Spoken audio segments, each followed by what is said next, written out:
বিসমিল্লাহির রহমানির রহিম। প্রিয় দর্শক ও খামারি ভাই বোনেরা, আসসালামু আলাইকুম।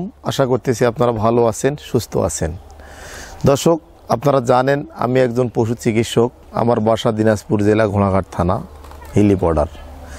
আমি সব সময় আপনাদের মাঝে খামার বিষয়ে যে সমস্যাগুলো তৈরি হয়, এই সমস্যার সমাধান এবং আপনার খামার সেক্টরটাকে কিভাবে অগ্রসর করবেন, এই বিষয়গুলো নিয়ে যাবতীয় মেসেজ এবং তথ্য আপনাদেরকে দেওয়ার চেষ্টা করি।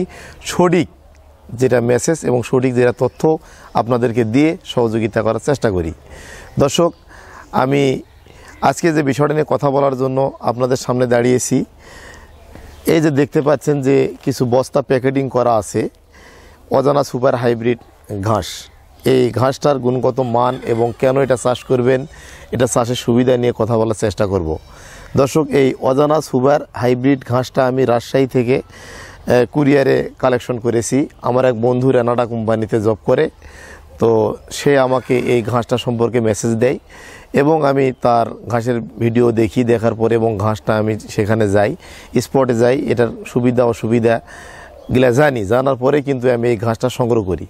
দর্শক, মেন কথা, এই ঘাসটা কোন জমিতে লাগানো যাবে আর কোন জমিতে লাগানো যাবে না। যাদের জমিতে বেশিরভাগ সময় পানি জমে থাকে এবং ডোবা জায়গা, খাল জায়গা, যদি অর্থাৎ এই ঘাসটা যদি পুকুরেও যদি আপনি লাগান, শুধু মাথাটা যদি বের করে দেন, দেখা গেছে 1 গিরা পানি থাকে, তারা আপনি 1 গিরার উপরে 4 ইঞ্চি রাখে ওই ডালটা লম্বা করে কিন্তু লাগাইতে হবে। তো আমি যেখানে লাগাবো সেটা বছরে মোটামুটি 3 থেকে 4 মাস পানি থাকে, বর্ষা মৌসুম। তো আমি দেখলাম যে ওই জায়গাটা যদি আমি ভরাট করি, মোটামুটি 4 থেকে 5 লক্ষ টাকা কিন্তু আমার ভরাট করার পিছনে চলে যাবে। তো আমি অত টাকা ব্যয় না করে কিন্তু পানির জন্য এই ঘাসটা, পানিতে উপযোগী ঘাস, এটা শুকনাতেও হবে, পানিতেও হবে। তো ওই জন্য এই ঘাসের কাটিংটা আমি সংগ্রহ করলাম। এই কাটিংটা আমি সংগ্রহ করেছি দর্শক, এটা 8000 কাটিং আমার কাছে টাকা নিয়েছে, মূল্য নিয়েছে মাত্র 4000 টাকা। উনি শুধু কুরিয়ার খরচ আর লেবার খরচ, কাটতে যে লেবার কোস্টিং হয়, এই লেবার খরচটা আমার কাছে নিয়েছে। তো এই ঘাসটা আমরা আমাদের জমিতে লাগাবো, এটা কিভাবে লাগাতে হবে, কিভাবে পরিচর্যা করতে হবে, কতদিনে কাটানো যাবে, সব কিছু আপনাদের মাঝে আমরা তুলে দেব। তো এই ভিডিওগুলো নিয়মিত পাওয়ার জন্য অবশ্যই আমাদের চ্যানেলটি সাবস্ক্রাইব করবেন। আর আপনারা উপভোগ করছেন তুহিন ডেইরি ফার্মের ইউটিউব চ্যানেল। আমি কথা বলছি তুহিন ডেইরি ফার্মের ওনার এবং আমি একজন চিকিৎসক। তো দর্শক, এখন যে কথাটা বলতেছিলাম, এই কাটিংটা আমার 50 পয়সা পিস পড়েছে। এটা আমার বন্ধু, যার কারণে আমাকে দিয়েছে। তো এই ঘাসটা কিন্তু কোনো দিন ফুল হবে না, ফল হবে না, গিট শক্ত হবে না। এর ভালো একটা দিক, এই ঘাসটা কিন্তু আপনি লাগানোর 6 মাস পরেও কাটে খাওয়াতে পারবেন। এই ঘাসটা কিন্তু 15 থেকে 12 ফিট লম্বা হয়।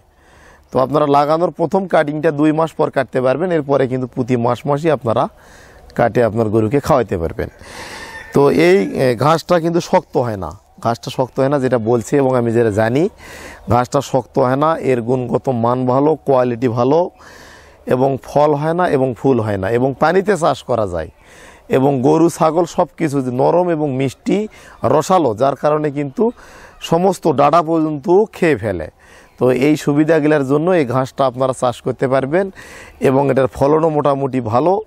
তো আমি চাষ করতেছি, যেহেতু পানি জলাবদ্ধ হয়ে থাকে বর্ষার মৌসুমে, এই জন্য আমি আমার জমিতে এই ঘাসটা রোপণ করার জন্য পারফেক্ট মনে করতেছি। আর একটা বিষয়, যারা খামার করতে চান, খামার করার জন্য কম খরচে অধিক পুষ্টি নিশ্চিত যদি করতে পারেন, তাহলে আপনি খামার করে স্বাবলম্বী হতে পারবেন, সফলতা আনতে পারবেন। যে দানাদার খাবারের দাম, কালকে আমি ভুসি কিনলাম 50 কেজি 3200 টাকা। তো 1 কেজি ঘুমের ভুসির দাম যদি 65-76 টাকা হয়, যে মানে দুধের দাম নেই, গরুর মাংসের দাম নেই, সেক্ষেত্রে কিন্তু দানাদার খাবারের প্রচুর দাম। তো আমরা খামারিরা যদি সচেতন না হই, খামার টিকে রাখা কিন্তু অনেক কঠিন হয়ে যাবে। তো আমরা ঘাস লাগিয়ে আমরা গরুর দানাদার খাবার কমিয়ে দিব এবং ঘাসের উপরে গরু লালন পালন করার চেষ্টা করব। তো এই চিন্তা ভাবনা করে শুধুমাত্র দানাদার ছাড়াই শুধুমাত্র ঘাসের উপরে গরু লালন পালন করব এবং আমার খামারটা টিকিয়ে রাখার চেষ্টা করব এবং আপনাদেরকে সব কিছু A to Z তথ্য দেখাবো।